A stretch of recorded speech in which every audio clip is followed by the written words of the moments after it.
Salam əleykum rəhmətullah. Aleykümselam. Salam əleykum. Ümumiyyətcə kriptovalyuta ilə bağlı olan mövqe necədir? Çünki bir ara bizim qardaşların arasında deyildi ki, İsmail müəllim özü bu ticarətlə məşğul olmaq istəyir və ki, daha doğrusu maraqlandı və maraqlandıqdan sonra öz övladını da bu işə təşviq elədi ki, məşğul olsun və icazəli gördü. Və bu hal-hazırda da müəyyən kütlədə, müəyyən qardaşlar arasında geniş miqyasda məşğul olan qardaşlar bir çox xüsusi dəlil gətirirlər ki, İsmail müəllim araşdırıb və icazəli görür. Elhamdülillahi vahdah və salatu və selamu alə mən la nebiyyə ba'dah. Qardaşımız soruşur ki, kriptovalyuta hansı ki son zamanların ticarət, yəni ki onlayn ticarət, sosial şəbəkə üzərindən olan ticarət növüdür. Hansı ki, düzdür, mənim adımdan da deyiblər ki, mən ona araşdırmışam və icazə, yəni təbii ki, mən icazə verməyə mən heç kiməm, sadəcə mən də yəni müəyyən alimlərin rəyindən hardansa nəyisə demişəmsə, təbii ki, mən halal olması barədə deməmişəm ki, açıq, aydın, halaldır, icazəlidir deyə belə bir mən rəy irəli sürməmişəm. Çünki bu məsələ, möhtərəm qardaşlar, müasir məsələdir və geniş bir məsələdir. Geniş bir məsələdir. Birincisi, mənim araşdırmama, yəni son araşdırmama görə mən orada halal bir şey görməmişəm. Yəni son nəticələr. Ola bilər ki, ondan sonra da nələrsə çıxıb və kimlərsə halal olmasını iddia eləyirsə, onu deyə bilmərəm. Ancaq mənim şəxsən özümün araşdırmama görə alimlərin rəylərindən və hansı ki İslam alimlərinin araşdırmalarından və ümumi o ticarətin növlərindən baxdığım qədər, gördüyüm qədər, gördüm ki, tam bir halal deyə bir nəticəyə gələ bilmədim. Yəni, bunu mən deyim ki, mənim adımdan deyirlərsə, mən halal görmüşəm, icazəli görmüşəm, yox. Yox, sadəcə olub ki, bir o mütəxəssis gəldi, biz ondan danışdıq.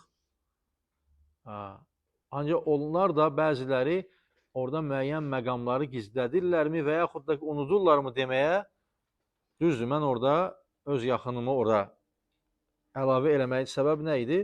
Ki, orada o ticarəti öyrənmək babından. Gördüm ki, orada bir halal olmayan bir məqam gördüm. Gördüm ki, pul, stabil pul gəlir, xırda bir cüzi bir məbləğ pul gəlir. Hansı ki, orada bir 50 manat, 100 manat pul qoyursan və onun yəni demək, qalxıb düşmək vaxtları olur müəyyən.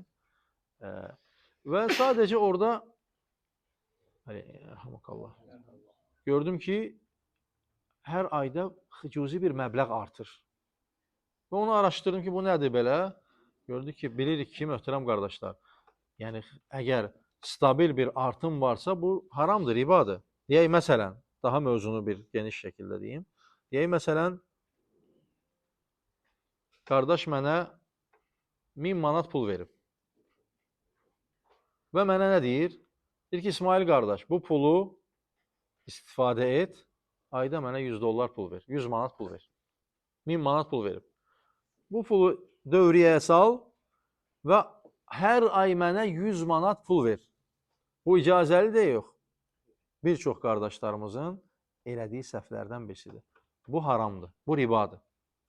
Stabil pul vermək. Nəyə görə? O qardaşın verdiyi 1000 manatdan ola bilər mən xeyir qazanım, ola bilər qazanmayım. Mən qazanmadığımdan verirəmsə, deməli, mən riba verirəm, faiz verirəm. Nə vaxt icazəlidir? Sual çıxa bilər ortaya. Məsələn, qardaşımız mənə deyir ki, mən sənə 1000 manat pul verirəm və sən, məsələn, müəyyən bir ticarət növündə işləyirsən, mən də o pulu ticarətimə yatırıram, o 1000 manatı və aramızda danışıq olur. Buna fiqdə mudarabə deyirlər. Mudarabə nədir? Birinin pulu, birinin işi. Deyək ki, qardaşın verdiyi 1000 manat, danışığımız belə olur ki, xeyirdən, əgər xeyir olarsa, o 1000 manatdan xeyir olarsa, 30% mənimdir.